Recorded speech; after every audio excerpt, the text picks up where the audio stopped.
sharing your screen and stuff like that.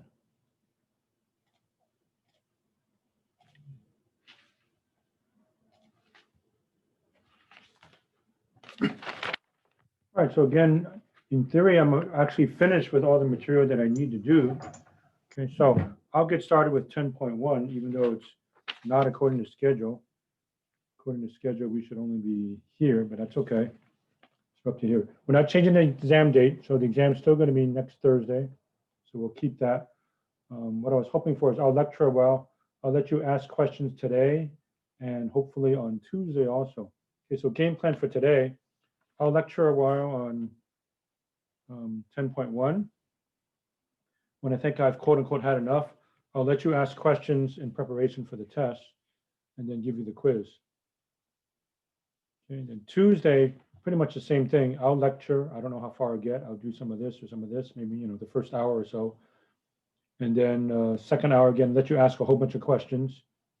Okay, so by the time next Thursday rolls around for the test, right? I may lecture very little or maybe not at all. It depends how far I get.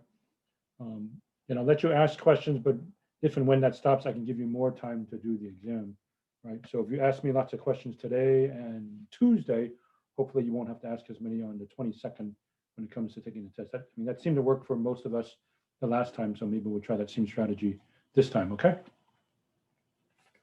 All right, so I'll lecture from 10:1. When I think I've had enough, then I'll let you ask questions. So think of any questions you might want to ask from here.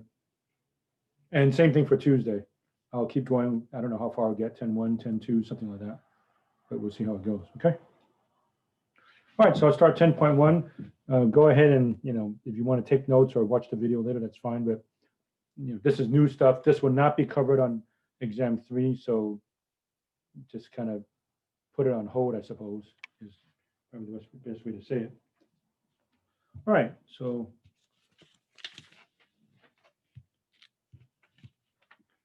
(10.1), we're doing something called parametric equations.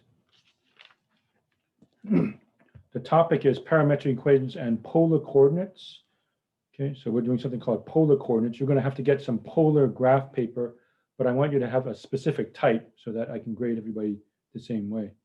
Okay, so you're going to get some polar graph paper, and I'll tell you at an appropriate time when that is. Okay, so what's going on for parametric equations is both x and y are defined as functions of t, let's say. Doesn't have to be t. Sometimes it's theta, where theta is an angle.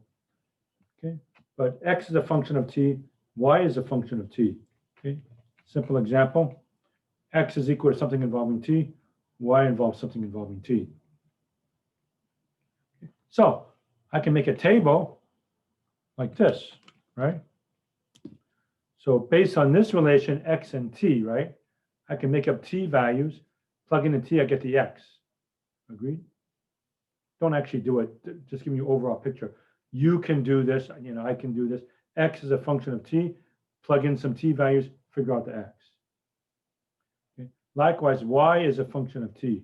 So cover this up, plug in t values, you get some values for y. And then when you have the table, just kind of cover this up and just plot x versus y as usual. Okay. So I plot 8, -1, 3, 0, and so on.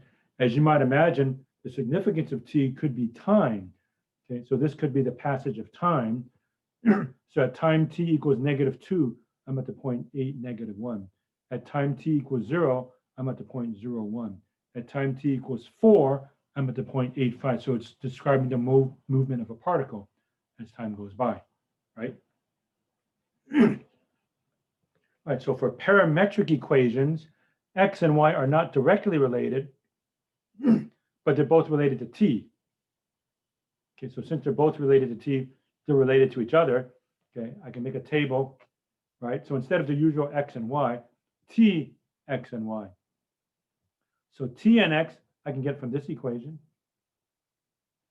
T and y, I get from this equation. Make the table. And then when I plot it, just forget about t, just have it go away. And I just plot these as points. But think of this as the passage of time. So as time goes by, you might notice these arrows here. That's the arrow, meaning that's the way the particle is moving as time goes by with increasing time, right? Seems to be going this way. True for many science experiments, we start experiments at t equals 0, but technically there's nothing stopping you from letting any t value, even negatives, to be in there. So -2, -1, 0, 1, 2, 3, 4, and so on. Okay? Now, sometimes you can eliminate the t. You can just get rid of the t and have your usual x versus y, and we'll see some instances of that also. Okay? So that's what's happening with these parametric equations. Okay. And just to let you look at what's happening, this would already be our fourth section, our fourth test, so to speak. There's only 5 sections. So that exam will come pretty quickly, but our last chapter is pretty big, as you can see. All right, there's 11 sections for that one. Okay, so 10.1, 1 to 21. I'll go ahead and get started and show you how some of these parametric equations work.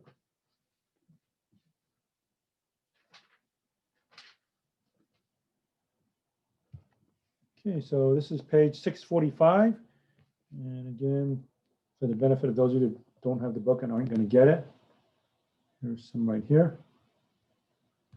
You can see x is a function of t, y is a function of t, right? And let's see, we only have to go up to 21, so there's some more on the top of 646. And that's pretty much about it. Okay. So here we go.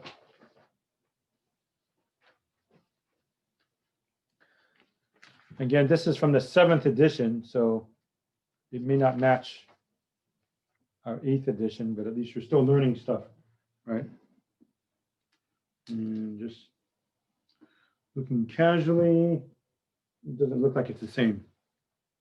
And number 3 is not the same.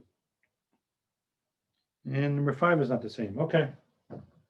So pretend you just totally ignore the numbers. Okay, ignore the numbers, but you're learning how to do stuff. Okay, x equals t squared plus t, y is t squared minus t, and you're going from -2 to 2. And let me just see, yeah, the problems are very similar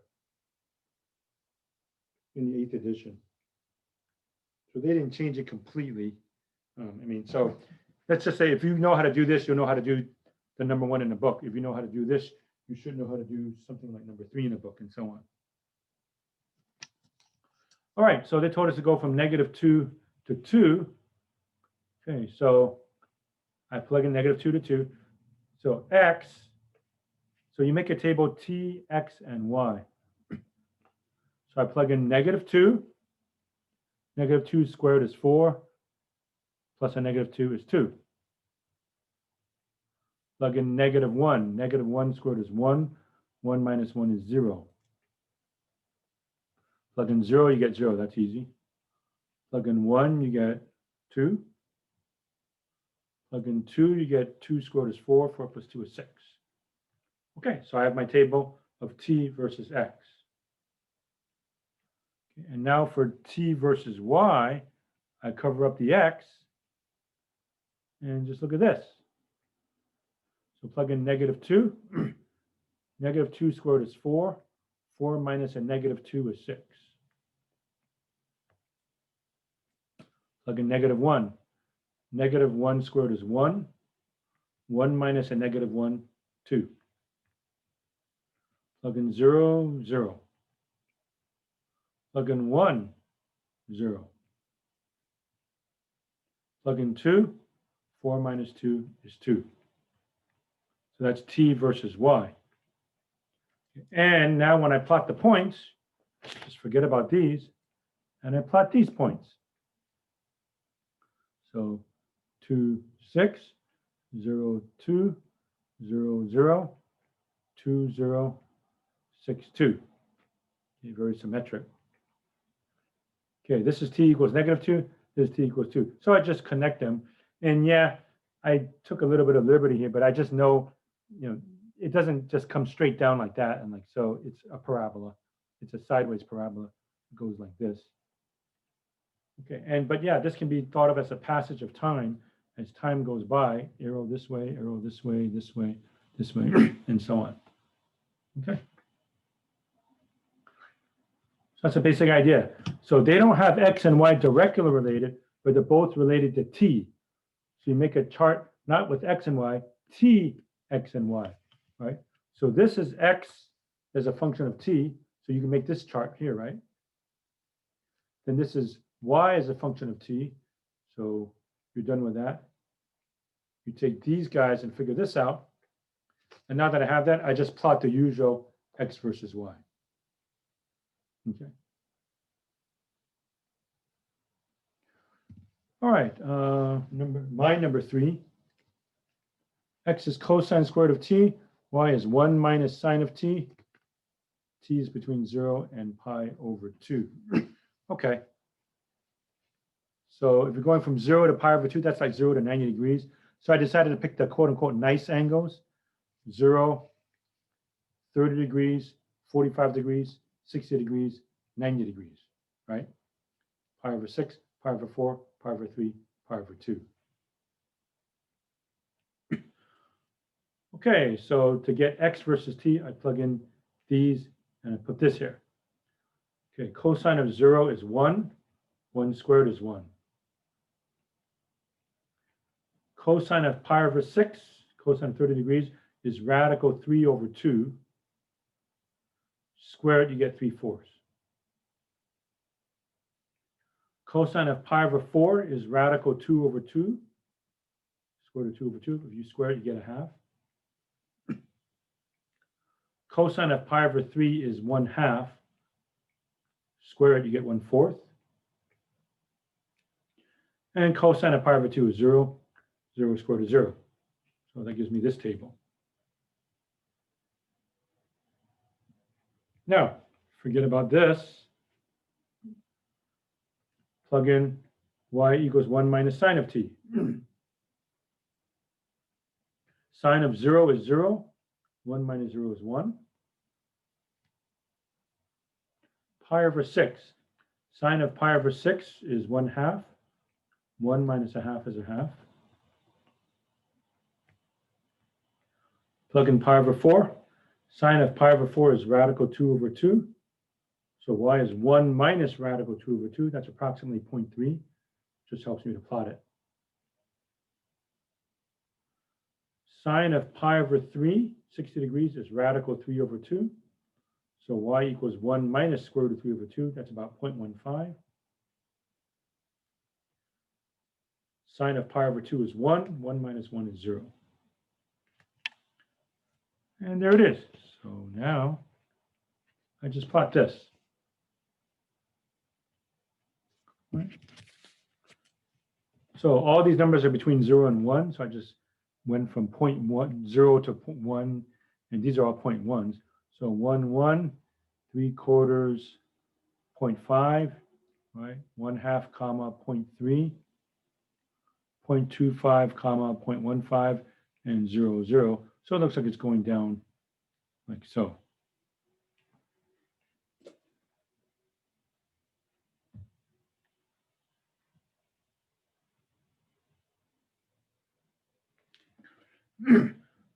Okay, now my number 5 is not the same as yours, but it's the same concept. This time they don't tell you, like over here, to go from blah, blah, blah to blah, blah, blah. So you make up your own. But then part B, eliminate the parameter to find a Cartesian equation of the curve. So what is Cartesian equation? That means X versus Y. So you can eliminate the T and just have an equation involving X and Y. Okay, so the same directions hold, it's just that my problems are different than yours. But we're still learning how to do stuff. Okay, X equals 3 minus 4t. Y equals 2 minus 3t. Eliminate the parameter. Now, I could make a table, just like over this. So you can do the same thing. But eliminate the parameter. So that means solve for t in one of the equations. Okay, so over here, how do you solve for t? I subtracted 3 divided by -4. So t is equal to x minus 3 over negative 4, right? So I have this, x minus 3 over negative 4. Now plug this in right over here, and there's no more t. So y equals 2 minus, pretend that's a minus, parentheses t. But what's t? X minus 3 over negative 4. And two negatives here make a positive, right? Negative this, so I made it a positive. And then just clean up the algebra. So y equals 2 plus, that becomes 3/4 x minus 3. Distribute 2 plus 3/4 x minus 9 over 4. 2 is like 8 over 4. 8 over 4 minus 9 over 4 is negative 1/4. So y equals 3/4 x minus 1/4. So I was able to get rid of the t. Now, of course, you might say, well, why don't you do that all the time? Well, sometimes it's either difficult or impossible, right? Like over here, there's really no easy way to get rid of the t. Okay. Or here, I guess you could by doing some inverse stuff, but we probably don't even feel like doing that. Okay. But this time, it's not that inconvenient to do so. Okay, so the first part of the problem, they want you to plot points, and you can draw the arrow that direction the particles are going, just like before. Okay, so that's not that big a deal. But this time they said eliminate the parameter. Right, get rid of the parameter if possible. Okay. Number 9 actually is the same in these books. So my number 9 is your number 9. That's nice.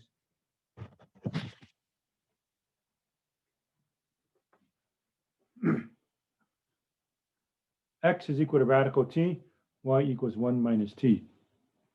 Okay, before I started the problem, I decided to put this, x is greater than or equal to 0. Do you agree? I'm not allowed to plug in negative numbers. I can plug in only non-negative numbers, and that means x is greater than or equal to 0. Okay, keep that in mind. Okay, if I square both sides, I have t equals x squared, right? Square this, x squared equals t equals x squared. Now I put that over there. So I have y equals 1 minus x squared. Right? Now, you have to be very careful about this, because at first glance you say, oh yeah, I know y equals 1 minus x squared looks like that. Right? You know, x squared looks like that. Negative x squared looks like that. And the plus 1 moves it up 1. But because of this restriction at the beginning, that's why I write that down. X has to be greater than or equal to 0. This part is not really there. So I cross that part off. And then this is the direction of increasing t. You might say, how do you know that? Well, the smallest t I'm allowed to plug in is 0. So what do you get when you plug in 0? 0, 1. There it is. And what do you get when you plug in 1? 1, 0. So there it is. So the arrows are going this way. Okay, so that pretty much clinches it.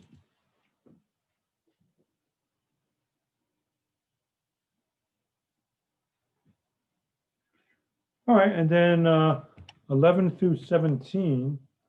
Well, 11 seems to be the same. So 11, eliminate the parameter to find a Cartesian equation of the curve. Sketch the curve and indicate with an arrow the direction in which the curve is traced, blah, blah, blah, blah. Okay, same thing. Okay, so we're going from, for number 11, negative pi to pi, and x is sine half theta, and cosine half theta. And yes, that does seem to match this time.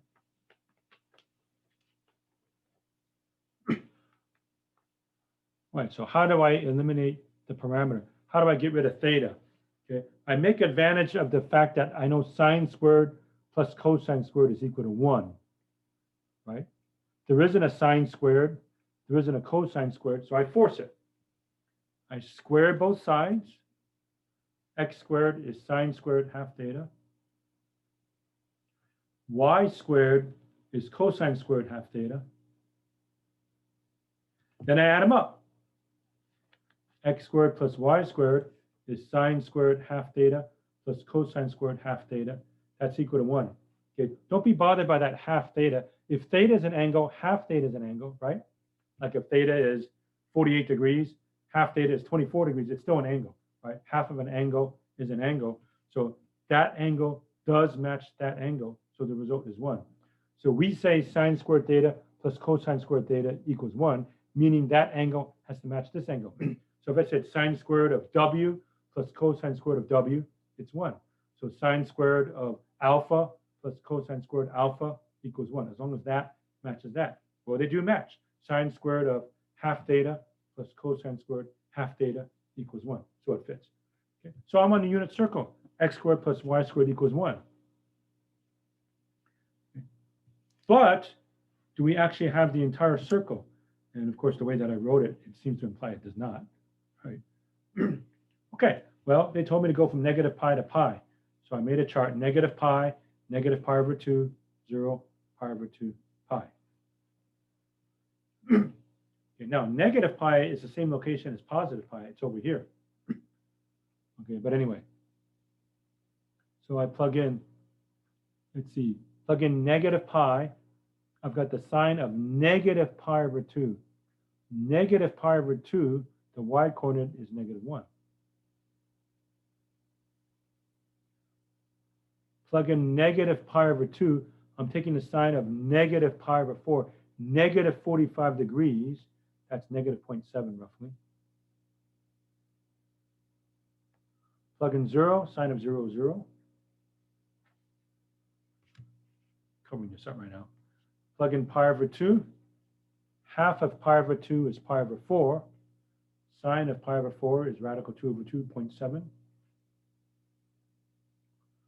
And pi, plug in pi, I'm taking the sine of pi over 2, which is 1. Okay, so x is finished. Now forget about it. Do theta versus y. So same thing, plug in negative pi.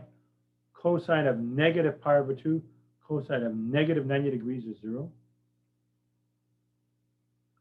Cosine of negative pi over 2 times a half is negative pi over 4. Cosine of negative pi over 4 is radical 2 over 2, 0.7. Plug in 0, cosine of 0 is 1. Plug in pi over 2, half of pi over 2 is pi over 4. Cosine of pi over 4, radical 2 over 2, roughly 0.7. Plug in pi, cosine of pi over 2 is 0. So here we go. So I'm going from negative 1, 0 to negative 0.7, 0.7 to 0, 1 to 0.7, 0.7, 1, 0. Okay, so it doesn't start in standard position, which is here. That's our normal starting point. It starts way over here, and it goes clockwise, not counterclockwise. So that's the way the particle moves in this particular case, it looks like. Okay.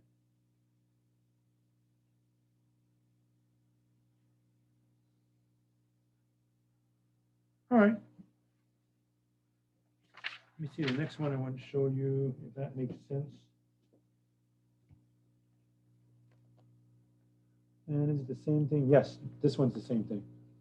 So look like some of the problems are the same, some are not the same for the 7th and 8th edition. That's the way it goes, I guess. Okay, x is sine t, y is cosecant of t. T is between 0 and pi over 2. Okay.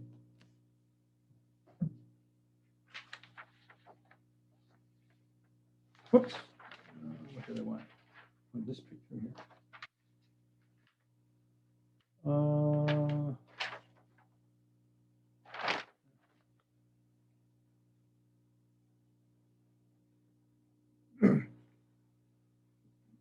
And by the way, that means x is greater than 0, y is greater than 0. How come? My angles are between 0 and pi over 2. First quadrant, that means the sine of the angle is positive. So cosecant is 1 over the sine. But what is sine of t? X. So I have y equals 1 over x. I know that looks like this. And it looks like this. Okay, but I already know I don't have this part here. That part's gone.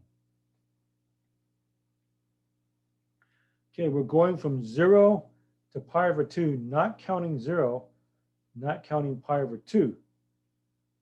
Okay, Well, what happens if I did plug in pi over 2? Sine of pi over 2, sine of 90 degrees is 1. The reciprocal is 1. All right, so I have an open circle at 1, 1, and that's where it ends up. Okay, so I have to think about what happens at 0, okay, which I'm not really doing. Let's see, sine of 0 is 0. So I'm just a little bit to the right of x equals 0. Okay, so I must be going this way. So here's a modified graph. Okay, it must be going over here. Okay, and yes, y shoots up to infinity. Okay, so one more time, if I plug in 0.00001, sine of 0.0001 is a very small number. So that's a little bit to the right of 0. So it must be coming down this way. So I got rid of that. I got rid of that. That's the modified graph. Okay. Alternatively, I made a little mini chart here. If I'm going from 0 to pi over 2, I plugged in pi over 6 and pi over 4. Okay, so pi over 6 is 1/2 comma 2. And pi over 4 is radical 2 over 2 comma radical 2. So it is going this way.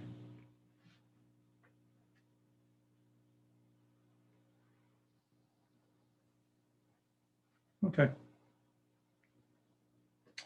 Let's see, 17 matches. X equals sinh t, y equals cos t. Hyperbolic sine, hyperbolic cosine. I will pronounce it sinh and cos. I know different instructors don't do that, but I like to do it. I don't like to keep saying hyperbolic sine, hyperbolic cosine. Okay. If you want to remember what they are, so here's a definition of sinh of x, e to the x minus e to the negative x divided by 2. I will pronounce it sinh. Cos, or sometimes cos x. This is the definition, e to the x plus e to the negative x over 2. Okay, let's see, I believe it was section 3.11 in the book. You had it in Calc 1, hopefully. Okay, so sinh and cos. All right, so what's the relationship between sinh and cos? How do I possibly get rid of the t in this particular case? Yeah, I think I'll show it to you just to remind you. I've got time. So section 3.11, I think it was.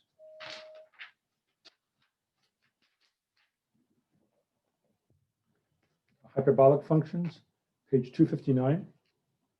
Sinh and cos. Sinh is e to the x minus e to the negative x over 2. Cos is e to the x plus e to the negative x over 2. You can put it on your cheat sheet if you wish. Not on this cheat sheet for the upcoming test, but for the next test, test 4.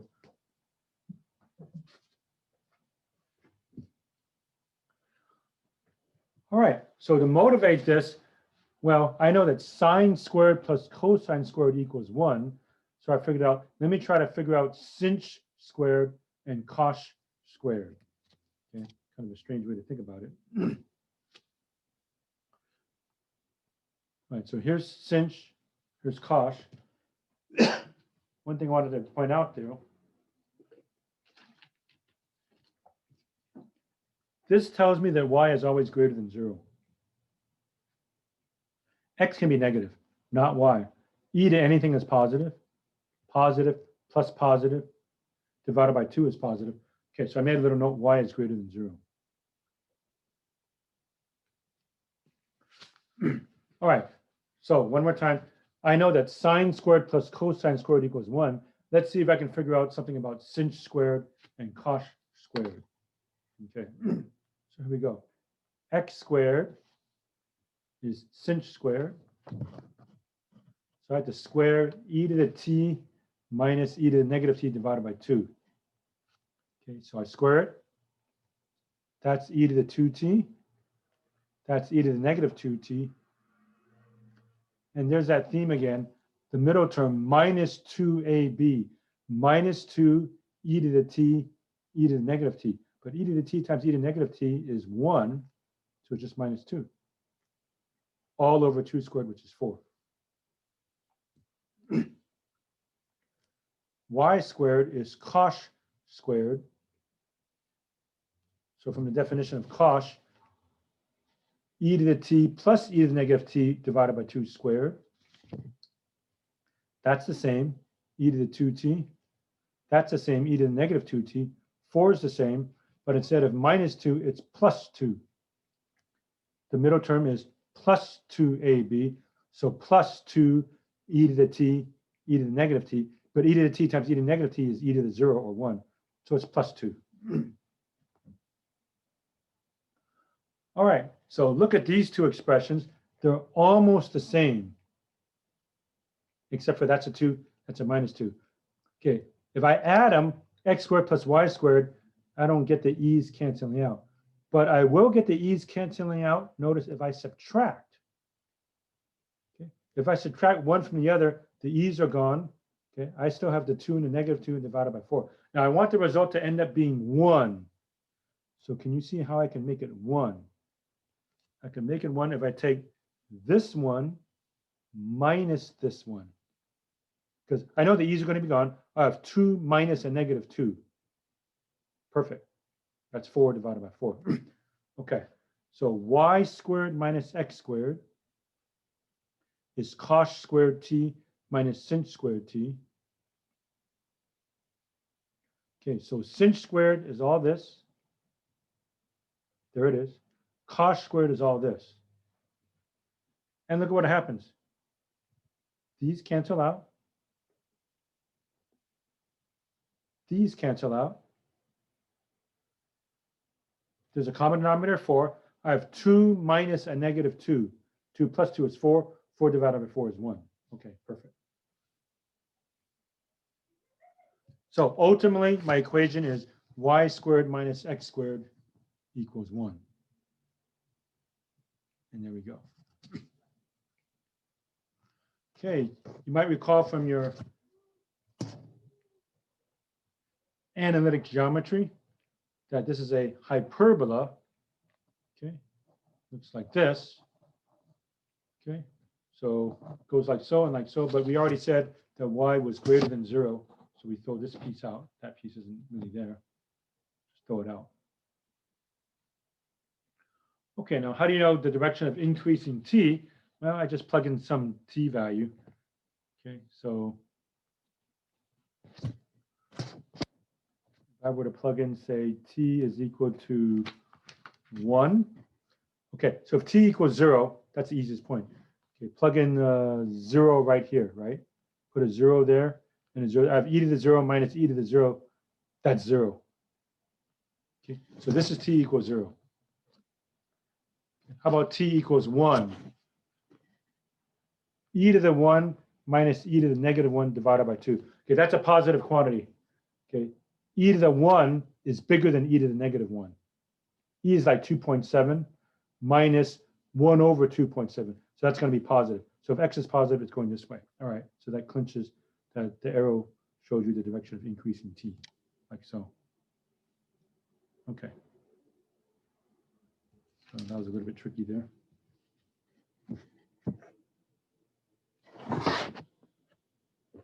Okay, then I'm going to show you problem 19, I think, and then I'm just going to be done, folks. And then we can start reviewing for the test. So think of any questions you might have for review. So all I've got left is let you ask questions, and then we can take a quiz. Okay, and let's see. My 19 is not quite the same as your 19, so unfortunately, but it's going to be similar in thought. All right, so I'll show you my 19, and that's all I was going to do. So I should be done in the next 5 minutes or so.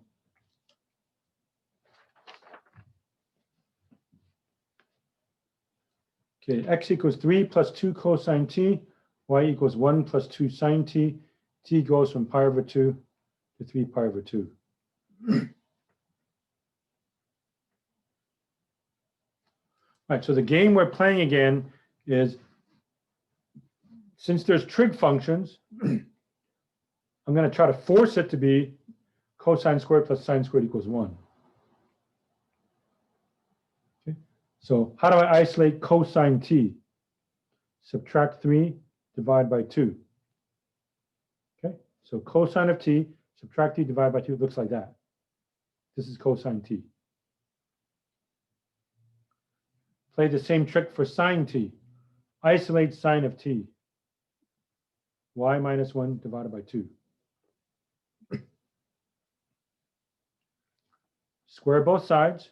Cosine squared t is x minus 3 over 2 squared, which is x minus 3 squared over 4. Sine squared t, y minus 1 over 2 squared, y minus 1 squared over 4. So I have this and I have this, and now I force it to be cosine squared t plus sine squared t. See, that's a trick we usually do. If you see sines and cosines, force there to be a cosine squared plus sine squared equals 1, right? So I solve for cosine t, threw over the 3 and a 2, threw over that 1 and a 2. It looks like that. So x minus 3 squared over 4 plus y minus 1 squared over 4, that is cosine squared t. That is sine squared t. Cross that out. That's 1. Okay, multiply both sides by 4. X minus 3 squared plus y minus 1 squared is equal to 4. Okay, we know from before that's a circle centered at 3, 1, and a radius of 2.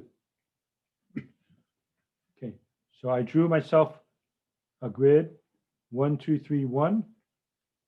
Radius is 2. So I went 2 that way, 2 to the left, 2 to the right, 2 up, 2 down. At first, I draw the whole circle, but I don't really have the whole circle because they told me only go from pi over 2 to 3 pi over 2. Okay. So what happens if I go from pi over 2 to 3 pi over 2? Well, I just plug in stuff.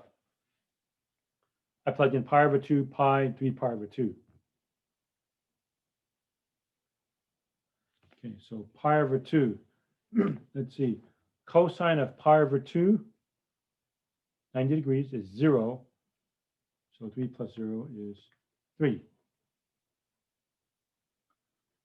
Pi. Cosine of pi is negative 1.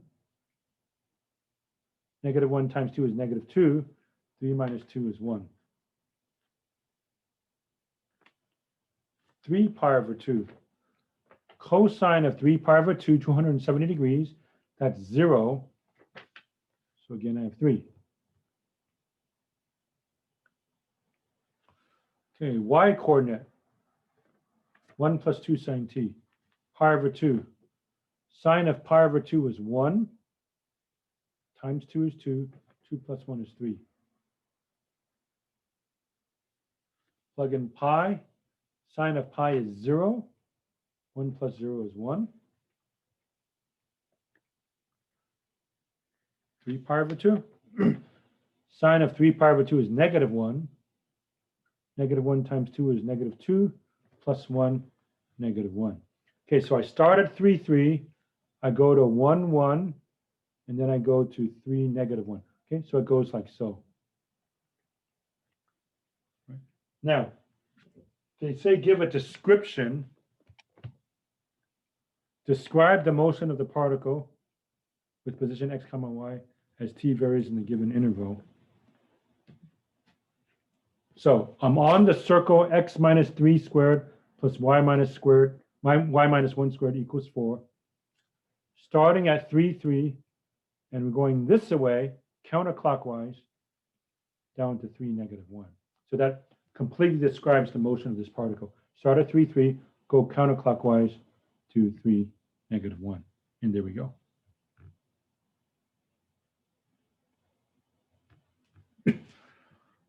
All right, folks, I'm done with 10.1. Okay, and it's 5 minutes to 8, I guess. So let me stop the share. And that's as much as I was going to do. Okay, so let me check the chat. And I don't see anything from the chat, or maybe you didn't have enough time to ask questions. Okay, so I'm done for today, folks. So all that's going to happen the rest of today is question Q&A and quiz. Okay, so you can go ahead and put in the chat now, and I'll get some of this down. And again, unfortunately, I can't see the chat and share the screen at the same time. So if you can put them all down now, that's okay. So I'll go for a while, we'll break, I'll go for a little bit while, and then we'll take our quiz. Okay, so yeah, I was finished lecturing, so that means next Tuesday, I guess I'll start off with 10.2. I'll lecture in 10.2 for the first hour or so, and then we'll have questions and answers. But of course, we're not taking a quiz. So the rest of Tuesday, you can ask questions also. Okay, so I see a request for 8.215. Okay, 8.215. And anybody else want to put something down? Or if you were caught off guard, we can break and then do some more after we break also. Okay, so for now, 8.215. I have one. Okay. 8.1, number 7. 8.1, number 7. Okay. And I see 9.1, number 4, it looks like. 8.1, 19. Okay. So let's see, 8.215 is in the chat.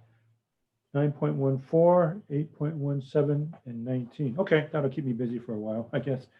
All right, and then maybe so let me get that. You can go ahead and keep putting stuff in the chat if you wish, but let me do that. Maybe by the time I finish that, it's time to break. Okay, so 8.1, number 7.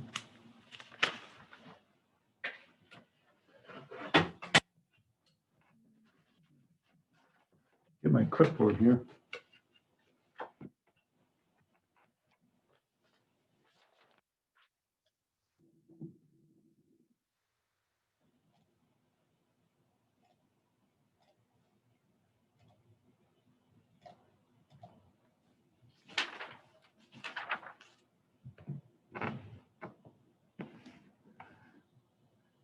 Eight point one, number 7. Oh boy. Skip that one. Okay. Did I say to skip that or no? Or maybe it was because of this wrong edition. Skip 8.17. Oh, no, you hadn't said to skip that one. I just said to skip Actually, that one. I had emailed you about it. Okay. Well, I seem to have marked it here. Anyway, we're skipping it. It's Okay. 9 to 19. Sorry about that. Okay. Because that can't be done easily. All right. Okay. 8.1, 19. Let's see, where are we? Here, y equals ln. Okay. Write it down. Y equals ln 1 minus x squared. And we're going from 0 to a half. Y equals ln 1 minus x squared, 0 to 1/2. Okay.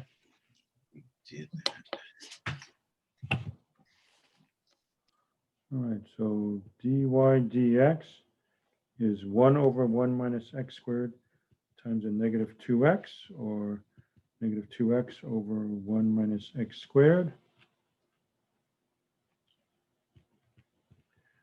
Dy dx squared becomes what? 4x squared over 1 minus x squared squared. 1 plus dy dx squared equals 1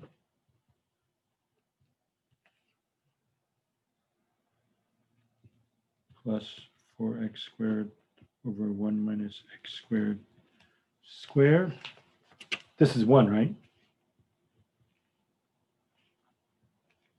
Which is x to the 4th minus 2x squared plus 1 plus 4x squared over 1 minus x squared squared. That becomes x to the 4th plus 2x squared plus 1. These two combined give me 2x squared, right? Over 1 minus x squared squared. And that factors into what? 1 plus x squared squared.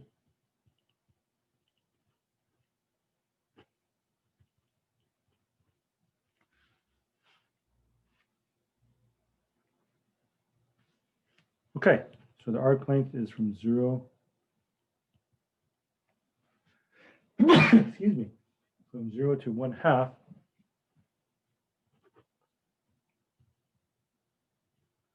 1 plus x squared squared over 1 minus x squared squared dx. So that just takes off the square root. 1 plus x squared over 1 minus x squared dx. Okay, so that looks like it's going to be partial fractions now, which makes it doubly difficult, I suppose.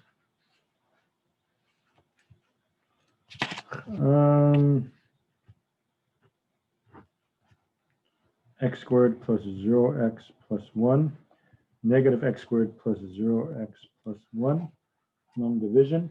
Go from here to here, you multiply by -1.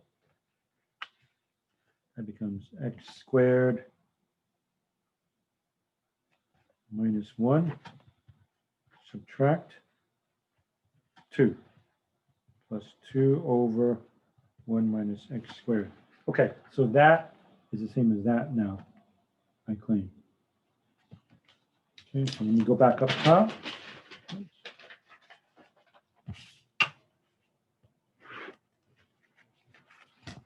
So I'm integrating this now. There you go. I is integral from 0 to 1/2 of -1 plus 2 over 1 minus x squared dx. I'll call that I1. I'll call that I2. I is I1 plus I2. I1 is integral from 0 to 1/2 of -1 dx, which is negative x, from 0 to 1/2, which is -1/2. I2 is integral from 0 to 1/2 of 2 over 1 minus x squared, 1 plus x, 1 minus x dx.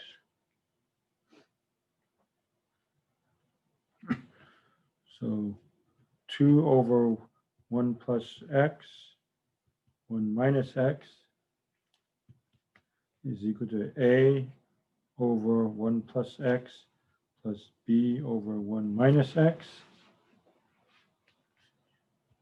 which is a times 1 minus x plus b times 1 plus x over 1 plus x, 1 minus x.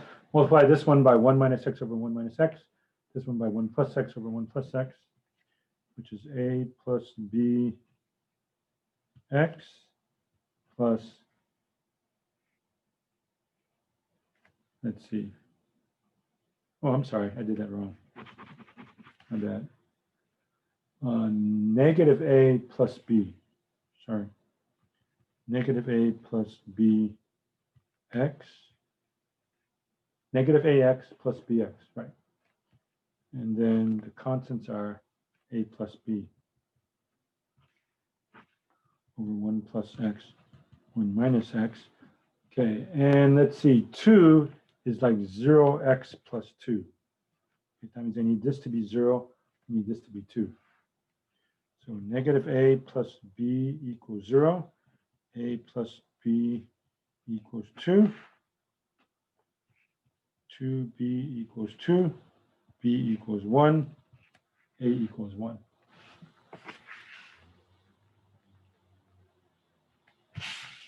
One. Okay. So now I2, I now know that's 1 over 1 plus x, 1 over 1 minus x. Can't get any better than that, I guess. So 0 to 1/2 of 1 over 1 plus x plus 1 over 1 minus x dx. It's ln absolute 1 plus x minus ln absolute 1 minus x, 0 to 1/2. There's a chain rule involved here, right? Chain rule. the derivative of 1 minus x is -1, so the integral will also have a -1. And I think it's actually easier to combine it like this. Property of logs, right? ln of a minus b, ln a over ln b, 0 to 1/2. Okay, let's see, plug in a half. I have ln of 3/2 divided by 1/2 minus ln of 1, which is 0. So that comes out to be ln 3. That's I2. All right, so I equals I1 plus I2. So where was I1? -1/2 plus natural log of 3. And that's it. Okay.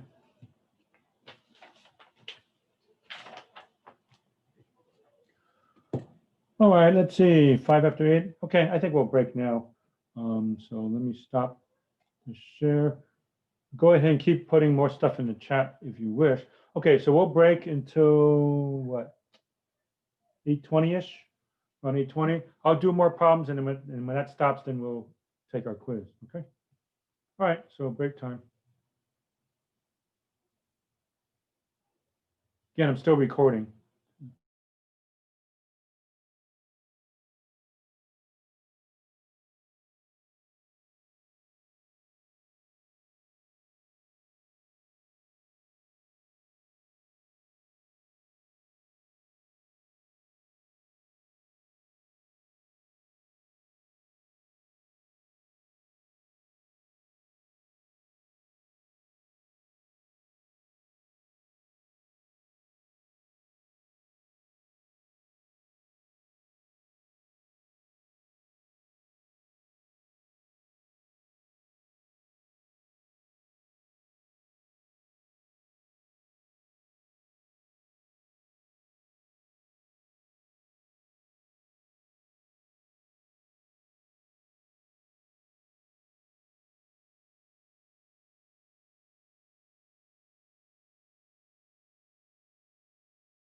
Okay, folks, let's continue on.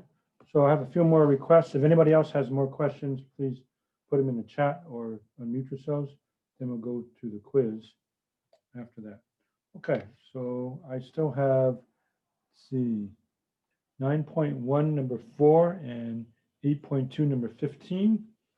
Okay, so I won't be able to see the chat anymore after this. I guess nobody put that in. So, but you can still go ahead and do that. It'll just take me longer because it takes, as you can see, it takes a few seconds to share the screen and then unshare the screen and so forth. So.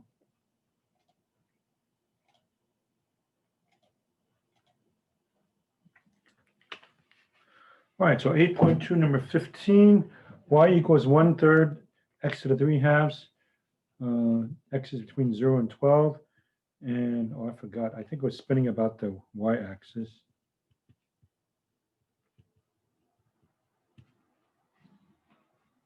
So if I spin about the y-axis, I'm going to use 2 pi x.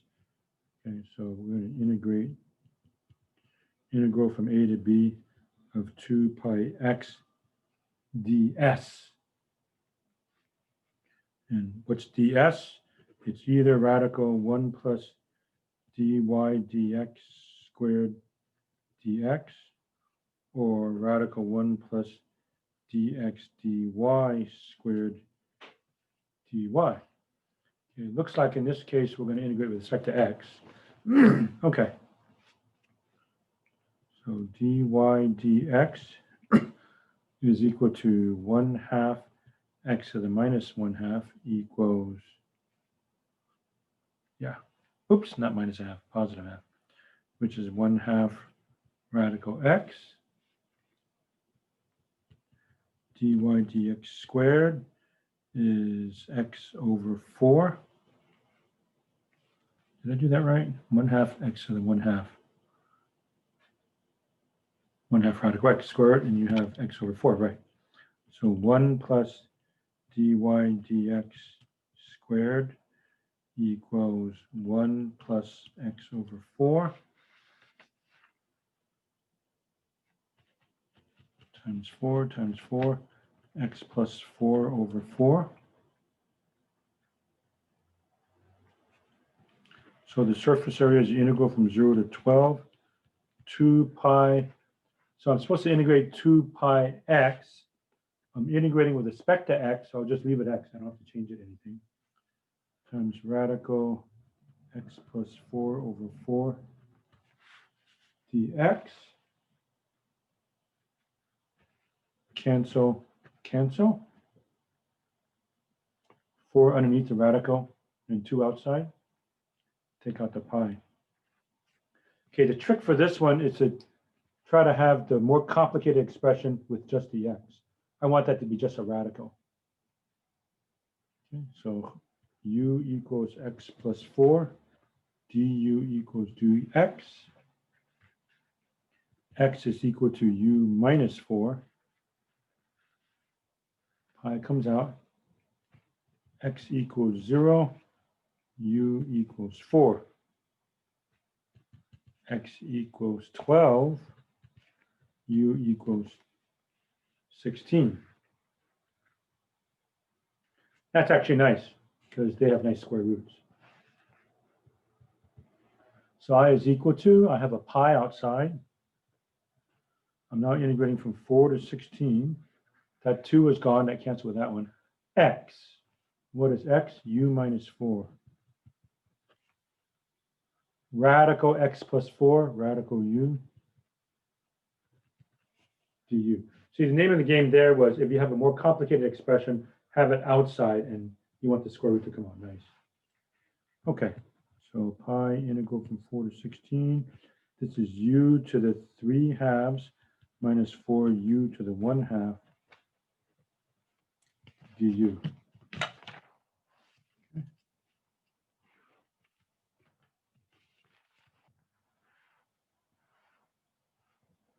U times radical u to the 3/2, minus 4u to the 1/2.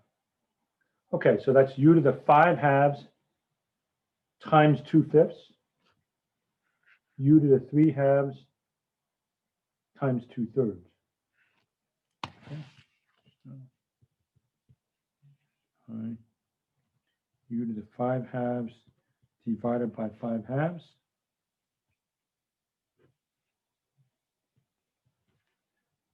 U to the 3 halves divided by 3 halves times 2/3. Okay, one more time. U to the 5 halves divided by 5 halves. U to the 3 halves divided by 3 halves times 2/3.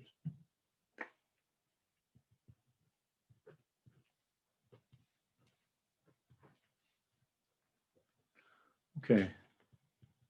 2/5 times 16 to the 5 halves minus 8/3 times 4 to the 3 halves. Oops. No, I'm still plugging in 16. What am I doing? It's still 16. 16 goes here, 16 goes here, right? And now I plug in 4. So 2/5 times 4 to the 5 halves minus 8/3 times 4 to the 3 halves.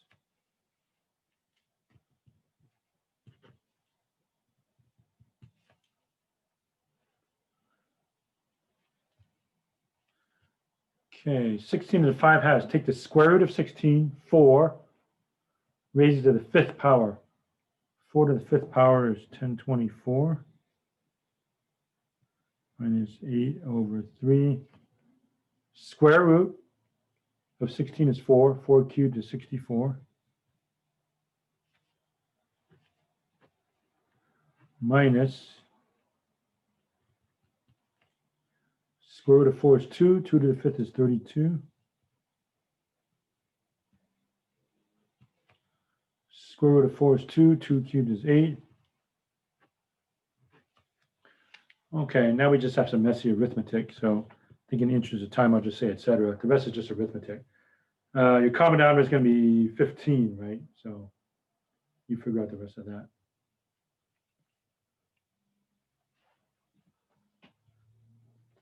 Okay, 9.1, number 4.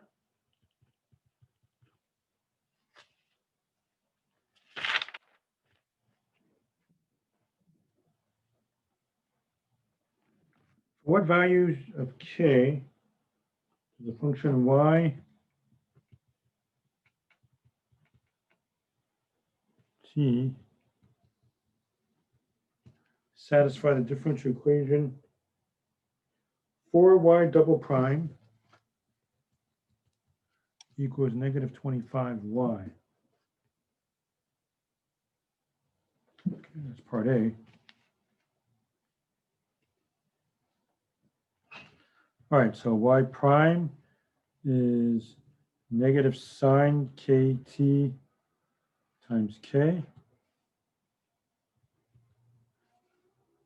Y double prime is negative k cosine kt times k. So it looks like that.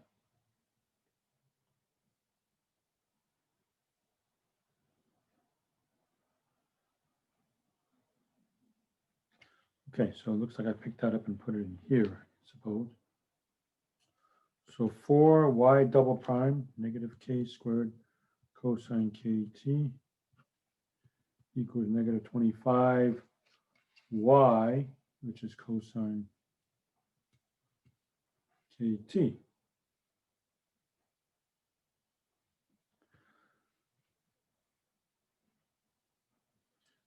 All right, let's see. I can multiply both sides by negative 1.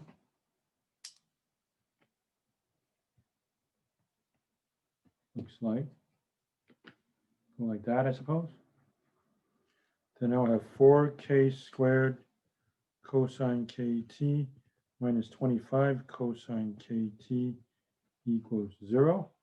Factor out cosine kt. 4k squared minus 25 equals 0. Okay. We're solving only for values of k. Okay, so I only have to concern myself with this one.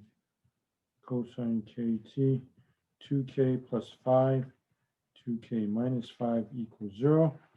So k is negative 5 halves or positive 5/2. Okay, so K is plus or minus 5/2. So I plug in either 5/2 or negative 5/2, this will always work. We want specific values of K. For those values of K, verify that every member of the family of functions, blah, blah, blah. Okay, so A sine 5/2 t plus B sine 5/2 t is also a solution. Okay, and it's sufficient to plug in 5/2. So I plug in negative 5/2. The sign of negative an angle is the opposite. So I put negative A, but negative A is the same as A. Oops, I thought one of them was supposed to be cosine, right? I did it wrong. Yeah, this one's supposed to be cosine, sorry.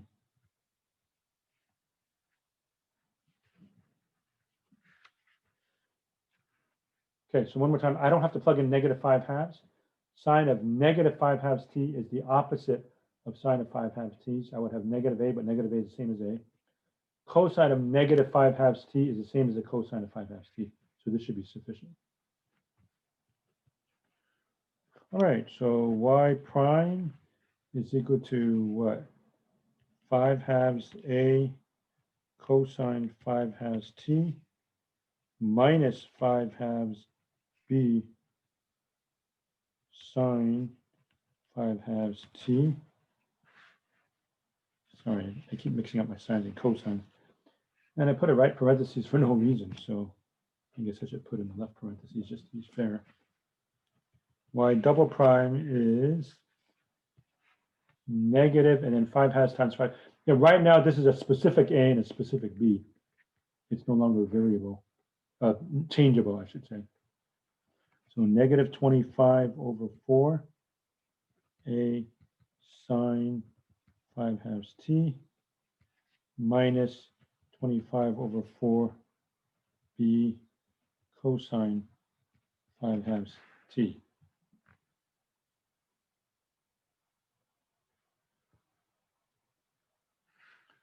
All right, so now let's see, does it work?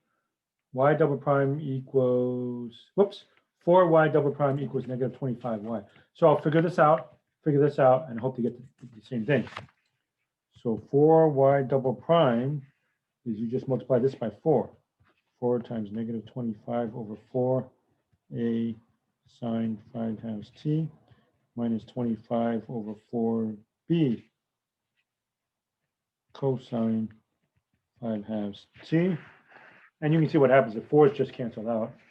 So I have negative 25 A sine 5/2 t minus 25 B cosine 5/2 t. And then independently figure out negative 25y.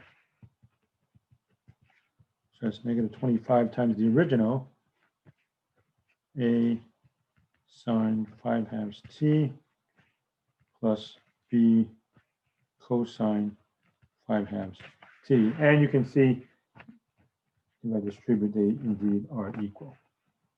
Okay, so that takes care of that.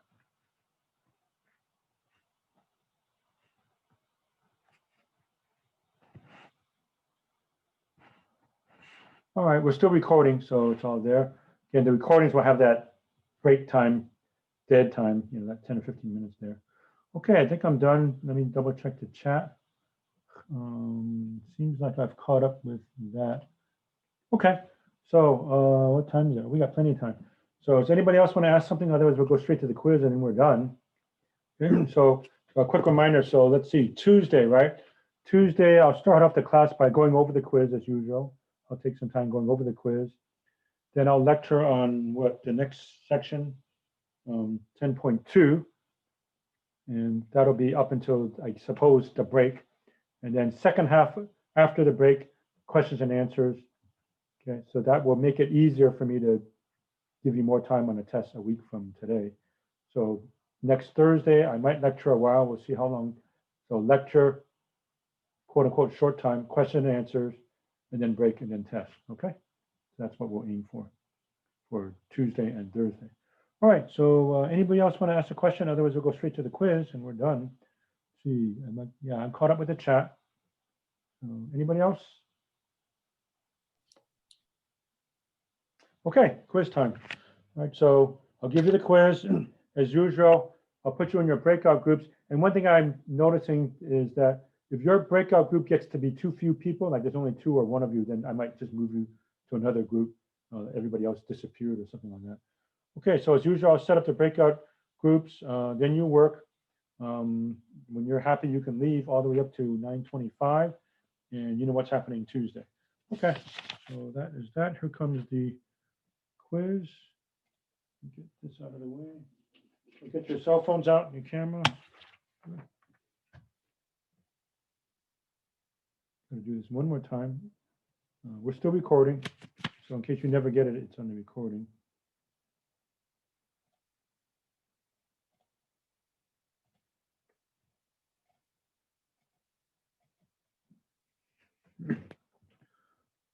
All right, here we go. Okay, draw a slope field for y prime equals y minus x.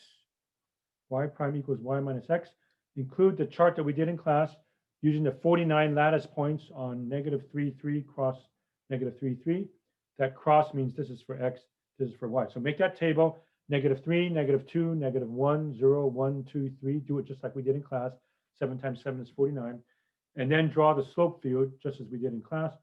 Then after that, use the slope field to draw 3 distinctively different solution curves.